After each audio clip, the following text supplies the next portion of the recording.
McCarthy Insurance Group, serving the community for over 70 years. For home, farm, motor, life, health and business insurance, log on to mig.ie or free phone 1800 50 11 11. Probably your best call in 2024. Charles McCarthy Insurance is trading as McCarthy Insurance Group, is regulated by the Central Bank of Ireland. Now, real people, real opinions. Nighttime Talk with Niall Boylan. Ireland's classic hits radio. Over the last week, have decided that we needed to address an issue. And that issue came up during a survey we did going back some time ago. And the survey was about working smart, you know, doing the right thing in work, everybody back in work after COVID-19, et cetera, and how people were getting on. But the one thing that we noticed was that people were, I suppose, they were saying to us that they were being bullied or they're being harassed or whatever it was.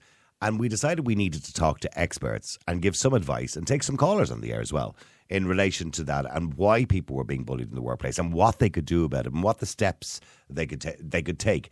And when we talked to some of our experts during the week, we found out a lot of stuff.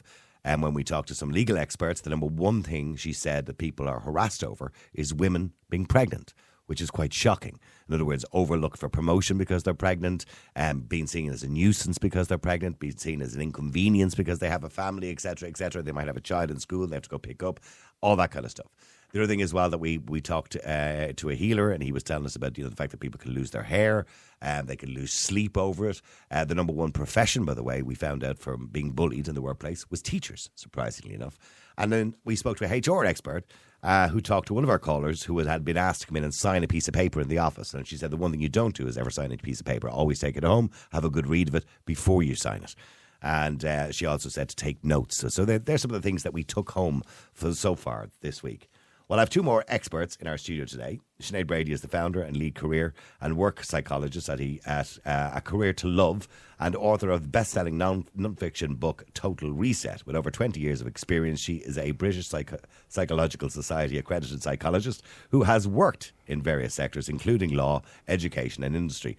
Through her work, Sinead advocates for workplaces that embody fairness, equity, and a human-centred approach, ensuring that everyone has an opportunity to thrive, flourish and progress. And also I'm joined by Anne Brannock, who is an experienced, fully accredited relationship and parent mentor with the governing body IARM, the Irish Association of Relationship Mentors. Or you can go onto the website www.iarm.ie. And Anne runs a private practice in relationships, mentoring online and in person in Kilmachanna, County Wicklow. She's also completed an MA in the psychotherapy of relationship mentoring with first-class honours. Her research explored the choices we make as adults being influenced by the unconscious protectors we create as children. And she is a public speaker in her private practice. She supports individuals, couples, families and workplace organisations. And both those ladies join me. Anne and Sinead, thank you very much indeed. And you're so welcome to the show this evening. I really appreciate you coming on and talking to us. If I could first come to you, Anne, when we talk about, I suppose, giving support to companies, I mean, there are preventative steps we could take to stop bullying in the workplace. But I don't think enough companies actually take those preventative steps, do they? No, they don't. And the reason that they don't take them generally is because the people in charge, it needs to come from the leaders. And to take those steps effectively, you need to be examining your own story, your own reactions, how you are with people, and what message you want to bring across in the workplace. And do you think generally workplaces are good at dealing with somebody if they come to them and say, listen, I'm having a hard time with John, the manager, or Mary, the manager, and, I feel they're kind of picking on me all the time. Do you think workplaces handle that situation well? Well, it would seem from the HR lady that you had in that they don't in general, and that not enough steps are taken. And so they've outlined the steps during the week to, informally approach it and or else formally when you would get an outside person to have a look at it. But I think the best thing to do for yourself is to write it down and describe the behaviour to yourself that you're not happy with, but also be able to request the behaviour that you want and perhaps talk with the person first if you're able to do that. I mean, you better than most would understand, as you mentioned, or I have down in my brief here, that you understand the hidden dynamics of conflict. Yeah. So when people come to you, I suppose it's usually after the fact, when they've already been damaged by it. And we spoke during the week about, the fact that people can lose their hair, they lose sleep, they have anxiety, where they're getting pains in their arms and their chest and all sorts of things from going into a job they despise because their boss gives them such a hard time. How do you heal somebody in that situation? How do you make somebody feel better about themselves? Is it a case of just saying, look, you've got to leave that job? Or can they stay there and sort out the problem and then fix themselves afterwards? Well, there's nothing essentially to fix, and they're not damaged. That's the first thing. They're experiencing, their body is very intelligently telling them that there's something they need to do for themselves, that they have these unmet, unaddressed, unconscious needs to assert themselves. And the pains and that, particularly when you were talking about your own story, Niall, with in school, you as a child, you don't have charge over the adults. And so if the adults aren't noticing and listening to you, there's not much you can do about it. So your body is going to produce behaviors. It's like Bessel van der Kolk says, the body keeps the score. Yeah. So when that happens for an adult, they are an adult and they can take steps. Whereas a child depends on the adults around them. And if the adults around them are bullying, or particularly when you talked about a school situation where you developed the alopecia and that, I would wonder then, how are the teachers relating with the students? Because often, and a school is a workplace. You got to remember that was a long time ago, Anne, and I talked about it the other night. Yeah. And in my day in school, I developed alopecia at 9 years of age, lost all my hair because I was being bullied. And then what happened was I proceeded to be bullied by the teacher, because I remember all the kids were giving me a hard time in the class, and I started crying. I was only about 10 or 11. And the teacher told me to shut up or he'd pull the rest of my hair out. So I got to a point then where I wasn't only being bullied by the kids. Now you got to remember, of course, it's 50 years ago. Schools were very different in those days. So you're then being bullied by the teacher as well, telling you basically to put up with it. Yes, but you will find a similar situation in the workplace, because if the teacher, as a leader in the classroom, is making it okay to bully you, then it gives further permission to anyone else to do it. And you would probably find that you'll find conflict in the staff room as well when that kind of relating is happening. Yeah. So that's where we'd say there's no psychological safety in that organisation, when it's within an organisation. And I would feel that until we're really able to address our own behaviours in a workplace, that creating the policies is mainly ticking boxes as such. Mm-hmm. I want to just come to you, Sinead, just in relation to fairness and equity. That's one of the biggest issues, isn't it, in the workplace, and particularly when it comes to gender, to men and women. Our age groups as well, I suppose. There is an ageism as well. Younger people having a go at older people having a go at younger people because they're not qualified enough or whatever it happens to be. It's very difficult to get an equality in the workplace, and that normally is what leads to a lot of bullying. And some of the examples we heard from some of the callers during the week primarily were restaurants for some reason. I don't know why that was, but it was younger staff having a go at older staff. And I've no idea why, or maybe that's a dynamic, I'm not too sure. But, that equity, is it possible to get that right in the workplace, to treat everybody equal and everybody be treated equal and people not feeling left out or isolated?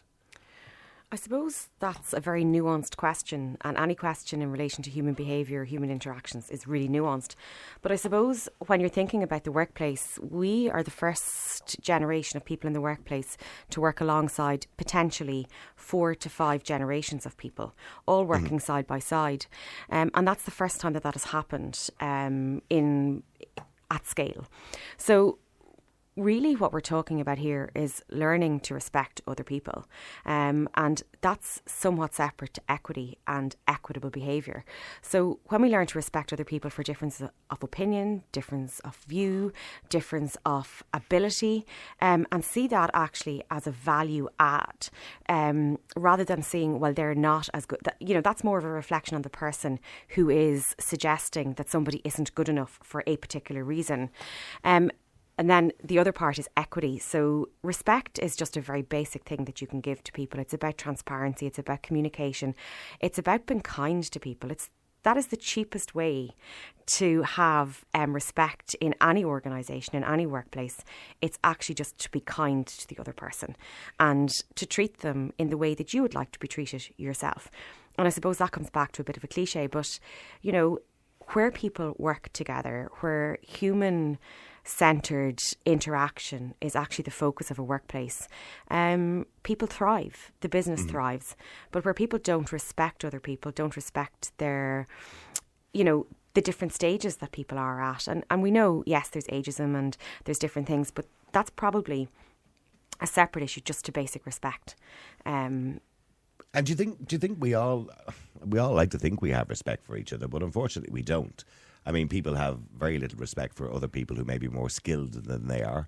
And maybe people see that as bullying sometimes, and it's not, because there always has to be a situation where an employer has the right to some degree, I suppose, to discipline somebody. When I say discipline somebody, to tell them, you're not doing a good job, come into my office, I need to talk to you.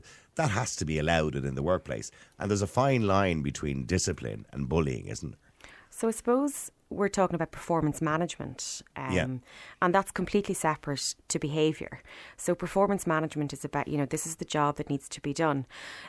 Bullying happens when there's a level of work intensification, that somebody is expected to do more work than is possible for somebody in that role. So that's when it steps into bullying behaviour.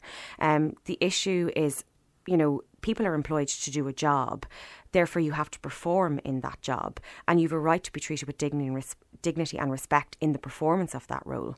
However, the issue is where perhaps the performance management becomes where you're given so much work that it's not possible for you to do it, where you are contacted outside of work hours, where you don't get the opportunity to switch off, where you're expected to always be on, where perhaps you're in a meeting and you're not sure what's going to happen next. It's where there's lack of communication, where you're maybe and perhaps held up and held responsible for something that actually wasn't your responsibility. So that's where it tips the line into bullying behaviour. But again, yes, there has to be performance management in organisations, and that's part of what happens. You know, if you're doing your job to the best of your ability, and if the workload is an honest type of workload for the role that you're in, that's different than bullying behaviour. And we have to kind of, you know, be able to work together, but also be in a position, as Anne said, to be psychologically safe, to be able to say, you know, this doesn't feel fair, or I need some help, or actually I'm having a really bad day and I need help. And somebody should meet you as a human and say, well, look, I can help you today. And then when the shoe's on the other foot. So it's people work together, people are kind to each other, they're respectful of difference. You mentioned ageism. I mean, we know now from research that, you know, there was this kind of narrative around cognitive decline, that when you became old or as you began to age, your cognitive ability wasn't the same as somebody who's younger. But what we now know is that actually the type of intelligence that you display is different. So up to about the age of 25, you display what's called crystallised intelligence, where you're taking information and experience and knowledge, and you're kind of crystallising that knowledge. And then beyond the age of 25, you begin to have fluid intelligence, which is where you're beginning to form connections across, between and within different types of experience, knowledge, and so on. So nobody enters into a stage of cognitive decline where you are neurotypical, as in... No, we all bring something to the table. No everybody brings something. So, but it's different if there's neurodegenerative issues. So maybe you've been, you know, diagnosed with Parkinson or Alzheimer's or something like that. That's different than just... By the way, just one question before I go back to Anne. In relation to... we spoke to one of the legal experts during the week. Are you surprised to hear that she said the most common complaint that she hears of bullying in the workplace or harassing people in the workplace is pregnant women? Does that surprise you, where women are almost afraid to get pregnant in case they get overlooked for promotion, afraid to get pregnant in case they're seen as a nuisance in the workplace? You know, where having families is the most natural thing in the world. These managers and bosses wouldn't be there if their mothers didn't get pregnant in the first place. So there's a lack of understanding, isn't there? 100%. So it doesn't surprise me, sadly, that this is an issue around discrimination and in the workplace for women who are having children who are becoming mothers. And it extends actually further, because we have to look at the path to parenthood. The path to parenthood can be a very, very challenging time for people, within which they need the support of their workplace, and they need the psychological safety to be able to have conversations. Now, I do understand that organisations, like in Ireland, we have organisations that are small and medium enterprises. It's very hard to backfill. There's a huge financial cost on the organisation, but that doesn't and is not an excuse for not treating people with respect and with dignity. And having a child does not, becoming a mother, becoming a parent, does not impede your ability to do your job. I'm a mother of 4 myself. I have 4 small kids, and that has not tainted my ability to do my job in any way, shape, manner or form, nor does it any other parent.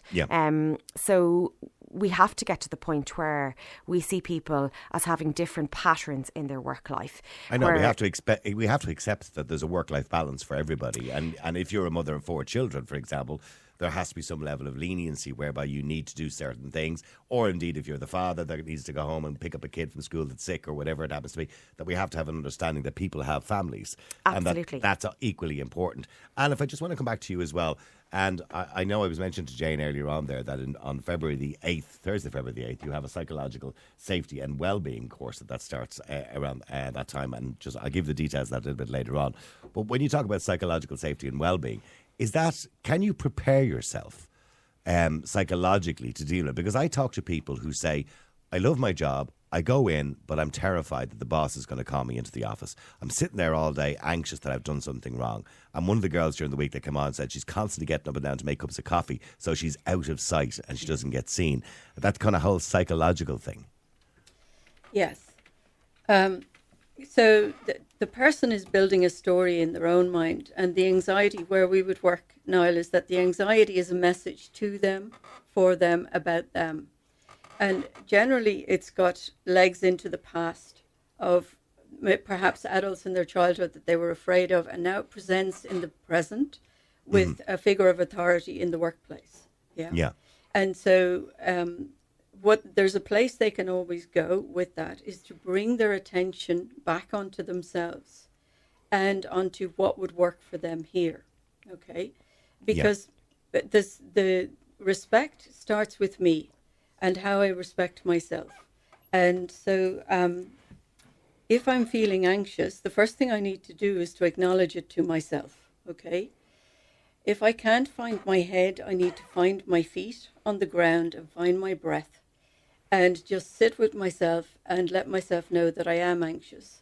There are some techniques that you can tap on the body, just letting it know. And as you let it flow through, it's the resistance of anxiety that increases it. And you get a sense of what you need as you let yourself sit with it and be able to go in and know that you deserve to be valued. And you start by valuing yourself. That's what my wife tells me every single day. Value yourself. That's one of her mottos. She keeps saying to me all the time, what's my number one motto? And I say, value yourself. She told me that the day that I met her. And see, I suffer with that really badly, right? And I know this is going to sound like poor me, right? But I was born in a mother and baby home. I didn't leave there till I was, 14, 15 months old or whatever it was. And I know psychologists recently were discussing this when they were talking about redress within the government for people who were in mother and baby homes. They said, if you're there under 6 months, for example, you're not missing out on anything. But I really do believe that you miss out on that bond between a mother and a child. I think it's really important.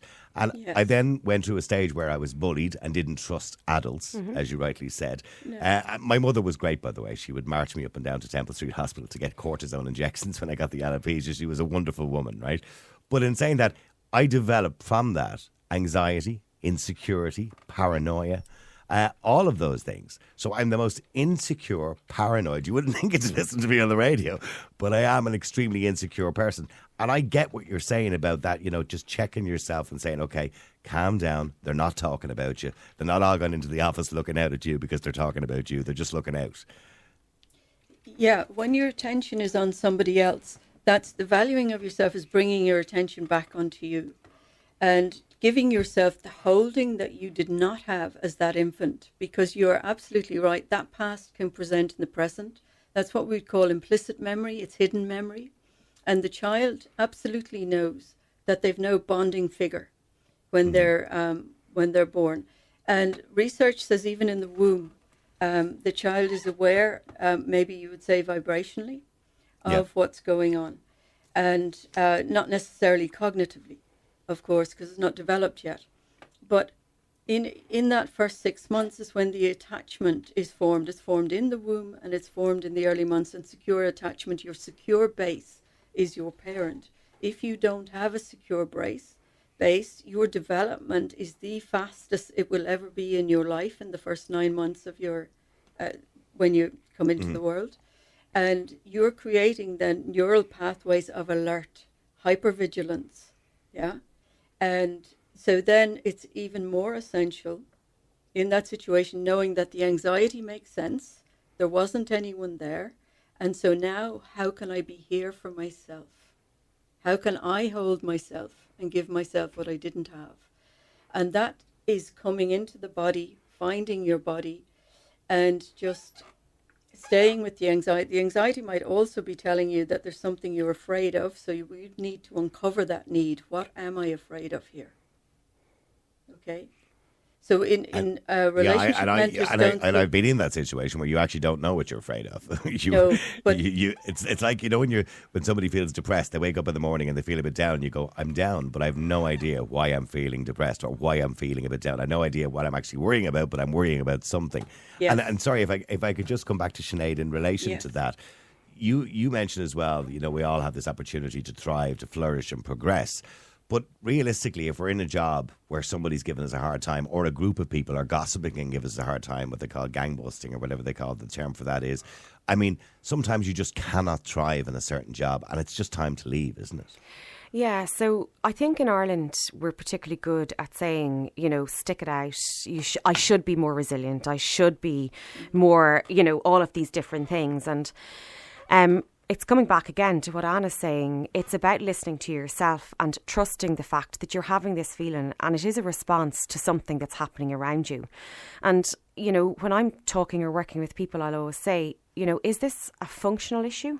Or is it an environmental issue? And what I mean by that is it the job that you're doing, that you don't like it, like the function of what you do every day? So say, for example, you're a radio presenter, Niall, and you're going, no, I actually don't like the function of what I'm doing. Or is it an environmental issue? Are you in an organisation, within an industry, within an area that actually doesn't have protection, doesn't have a culture whereby it is okay to say, I'm not feeling great today, or I need extra help, or where gossip is accepted? And we know that one of the traits of a toxic workplace is that other people are being bullied and you're a bystander and you don't feel safe enough to be able to say, you know what, this is not okay. And actually there's an impact on the bystander also. Even if you're not the subject of bullying, you feel the pain because you don't like to see somebody else being treated poorly or been treated badly. So that's where we should stand up, shouldn't we? Because one of our experts said that during the week. If you are a bystander, don't take it. Stand up and say, listen, this is not cool. This is not good. And that's okay to say in theory, and I understand where that's coming from, but it is also a really difficult thing to do because people are afraid that they will then become the subject of this particular behaviour. So yes, I get that. And there's where there's a cultural issue of toxicity that allows people in positions of power to thrive on the bullying behaviour, where they're rewarded, for example, by promotions, or where, for example, their behaviour is ignored because they're able to deliver results that normally speak to bottom lines around revenue and so on. Where that is allowed to happen, there's a very serious cultural issue. And, you know, it's a very difficult thing to turn the culture of an organisation. That has to be something that is seen as a priority for people in leadership positions. So I would say to somebody, where you find yourself in that position, it is not a sign of weakness to put an exit strategy in place for yourself. It's actually a sign that you're listening to yourself and that you are going to make the decision that works for you during this season of your life. And your mental health and your own well-being are extremely important. So put an exit strategy in place. And I don't mean that you should be handing in your P45 immediately, but it is saying, okay, I am worth more than this. It is not okay to be in this type of an environment, and I'm going to find a way to leave. And often we talk about confidence being the key to that, unlocking that decision. But actually confidence is it is overvalued. It's about courage. Your own book, by the way, is called Total Reset, Yes. How to Quit Living to Work and Start Working to Live. And I always get confused about the two of them because I think a lot of us actually work to live. Yes. Or is it living to work? I can't even remember which way around it is. But how does bullying in the workplace, I suppose, play into that needing a reset? I mean, so can you reset yourself? I mean, if you're being the victim of a bully in the workplace, you know, can you reset yourself and take control of that situation? Is it easier for people to take control of that situation? So the answer is no, it's not easy, because what's happening is you're questioning yourself. You're wondering if there's something that you're doing that you're maybe need to do something different, or you need to improve, or you need to work harder. And the reality is that typically, no matter what you do, it won't improve the situation unless there's a really robust structure that addresses workplace bullying within the organisation. And that's a very challenging thing. So I would say to somebody, reach out, get help. If there's an EAP, which is an employee assistance programme within the organisation, reach out to that. That's confidential. And you can get support from a trained counsellor or a trained coach or somebody who will be able to help you to think about the next steps. And to protect yourself. The next part then is to put in place that exit strategy. And that exit strategy, you know, is something that I do talk about in the book. But an exit strategy is about, okay, so this is where I am now. This is where I need to go. What does a plan look like that supports me to manage that transition? Is there a way that I can get my CV ready? Can I turn my notifications off on LinkedIn and get all of my LinkedIn details updated so that, you know, when I hit the switch for moving to the next role, Everything happens together. So there's not constant notifications coming to people within your network, you know, that you're kind of on, that tell people that you're looking. Yeah. Begin to have these conversations with people that are, you know, in your peer support network and they're working in other organisations, and say, you know, is there a way that we can have a coffee? And as you have that coffee, kind of ask, you know, what's it like in your workplace? And is there a way that maybe, is there an open door or whatever in terms of next roles? But certainly, I think we do try to fix ourselves.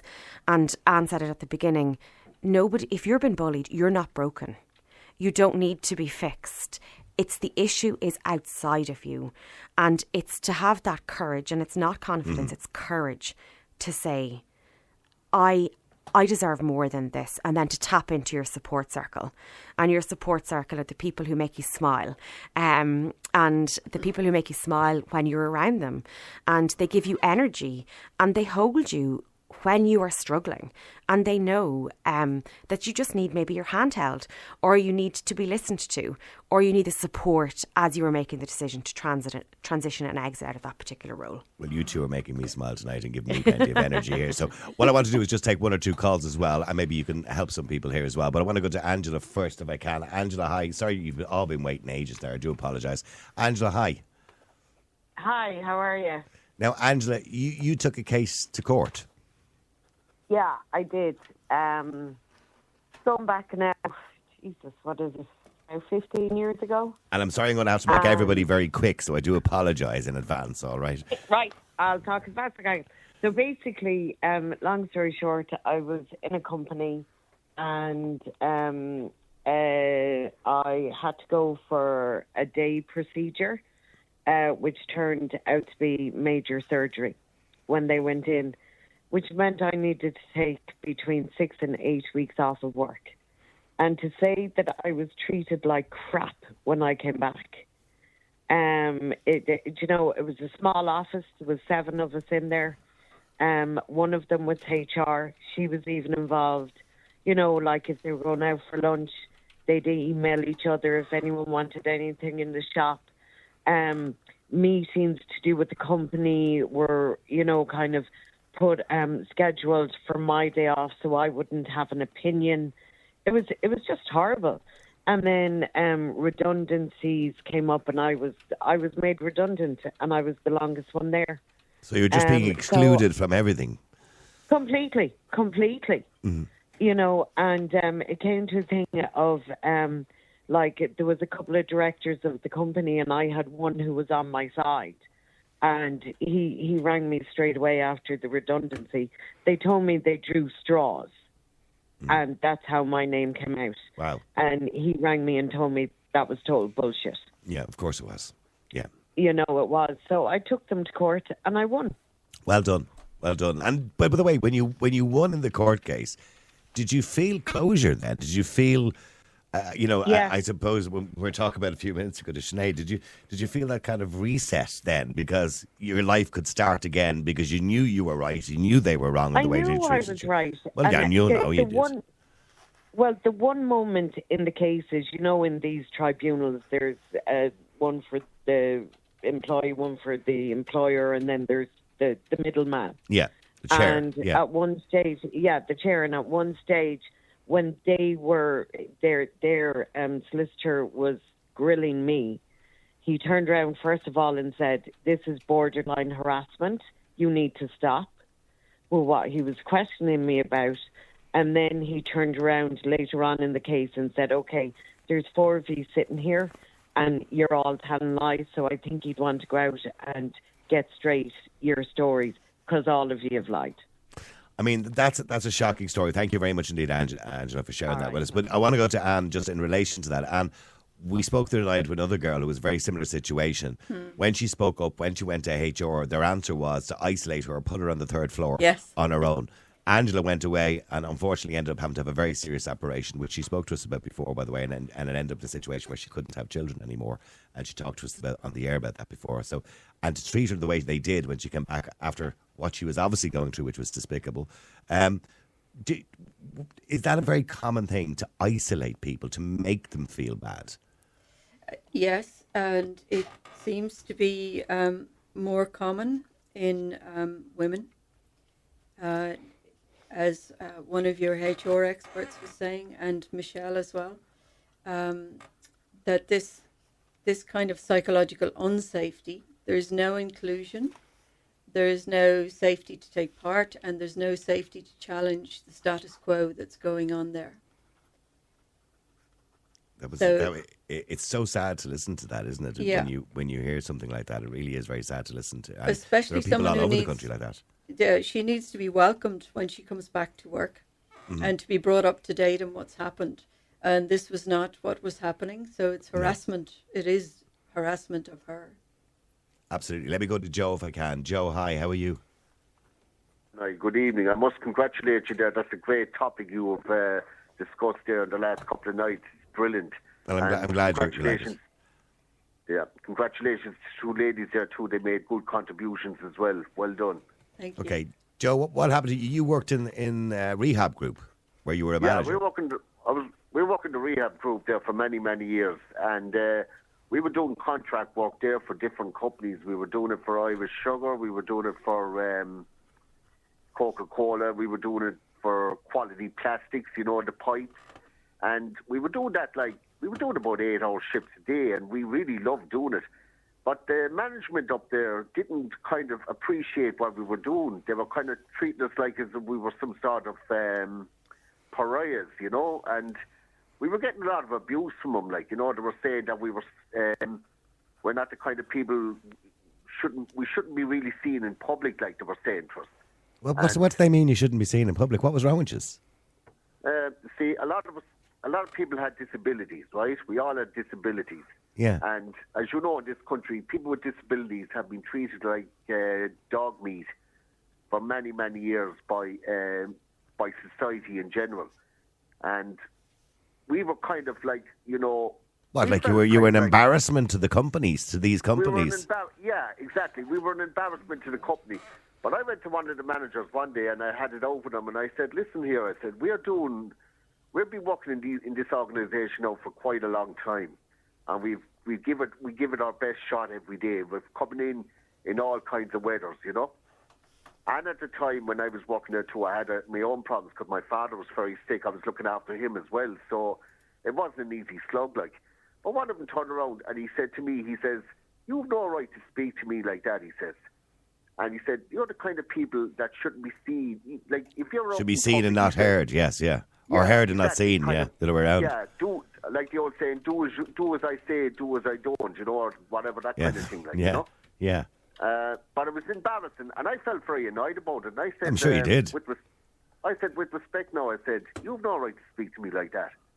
Because I said, it's people like us are keeping the likes of you in your positions, I said. And he turned to me and he said to me, he says, how dare you? He says, I'm going to suspend you for 3 weeks for speaking to me like that. And what did you do about it? What did you do about it when he suspended you? I made a complaint to official management. I got on to him. Unfortunately, they didn't do much for me. But my father, God rest him, actually told me my father actually at the time, God rest his soul, told me I should leave the place.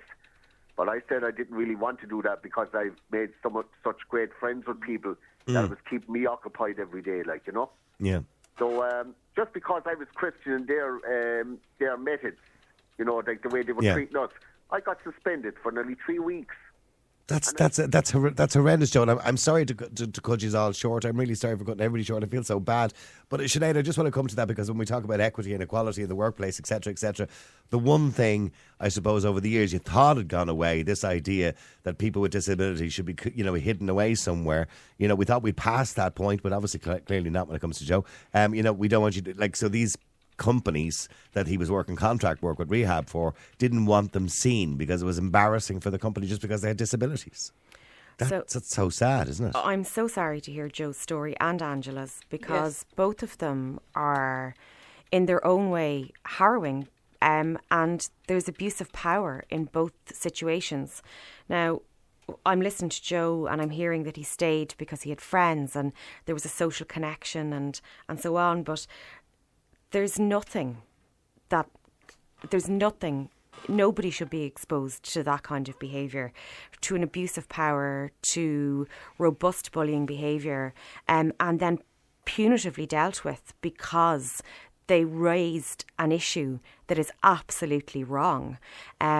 So again, this is a reflection of a particular organisation at a particular moment in time. It's not acceptable, and nobody should have to suffer that type of behaviour.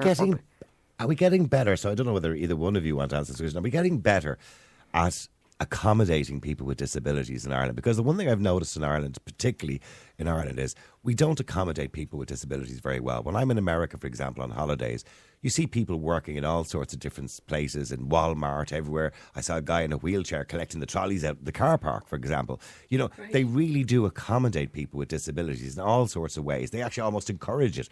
Here we do nothing for people with disability. They're seen as some sort of inconvenience in the workplace. Is that ever going to change in this country? Are we going to make an effort?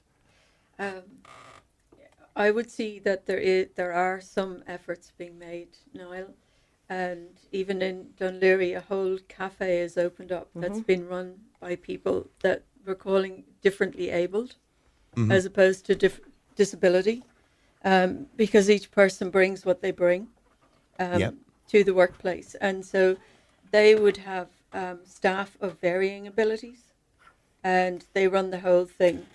And that's a new development there.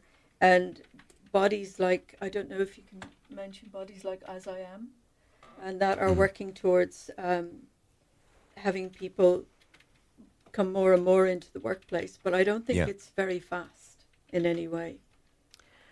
I suppose we know as well that with working from home or working from anywhere, the access to opportunity was greatly increased for people with differing abilities. So it meant that, you know, you didn't have to maybe access public transport, which is a real issue in this country. So we reached the highest level of employment for people that were differently abled in the pandemic, actually, when people could work from home. Interestingly, also coming back to just another topic, many women speak of the fact that they were able to conceal their pregnancy right up until the statutory 4 weeks before they had to inform their employer. And they felt that that was a way of being able to stay included. And Yes, because, you could only see from the shoulders up or whatever. Yeah. So we do have an issue, but I think we also have some great things that are happening, and some organisations and some bodies that are doing great work. And I think talking about it, opening the conversation, having a narrative that looks at, these are not acceptable behaviours, and it is not the problem of the person who is the recipient of this. It is actually a wider systemic issue. And there are brilliant workplaces out there. There really are. I work with some of them, and they would be appalled to hear that anybody would be treated like Angela or Joe, because it is wrong. Yes. And I would suggest that the majority of workplaces do not have these behaviours in them. And if they do, there are small pockets and it is dealt with. But where it happens, it does consume your life and it affects you as an individual. So the more we can do to shine a light on this and to talk about it, the better it will be for everybody. And particularly for the generations that come behind us, Niall. Not, it may not benefit us directly at this point, but the generations that come behind, hopefully they will come into workplaces that are kinder, more human focused. I was talking about this the other night. I reckon, my kids' maybe not my kids, but certainly my kids' will be working 4 days a week, not 5. I think we'll move to a 4-day working week eventually. We'll get a better life balance. I only said to somebody the other day, isn't it awful that we can't just add another day to the week, like an 8-day? Wouldn't that be great if we had 8 days in the week rather than the current 7? Then we'd have 4 off. Yeah. Anyway, listen, it's been wonderful talking to both of you. And by the way, if anyone wants to go along to the psychological safety and well-being, you're doing that in the Glen of the Downs in Wicklow, and is that correct? On February the 8th. Yeah, Thursday, the February Glenview 8th. Hotel, February the 8th. I know it well. Yeah. It's a beautiful hotel. But Yes. And if anyone wants to go along there, how can they do that? They can pop along to your eventbrite.ie, is it? It's on Eventbrite at the moment. We'll finish it off and put it on social media. Yeah. And also, by the way, Sinead has a book out if you want more information on what Sinead was talking about tonight. The book is called Total Reset, How to Quit Living to Work and Start Working to Live. Thanks, I think we could all take a lesson from that. Sinead and Anne, thank you very much indeed for joining us. And Kate, I'm so sorry I didn't get to you, because there was 4 or 5 more people I really wanted to get to on the phone, but I'm not going to get to them, so I do apologise.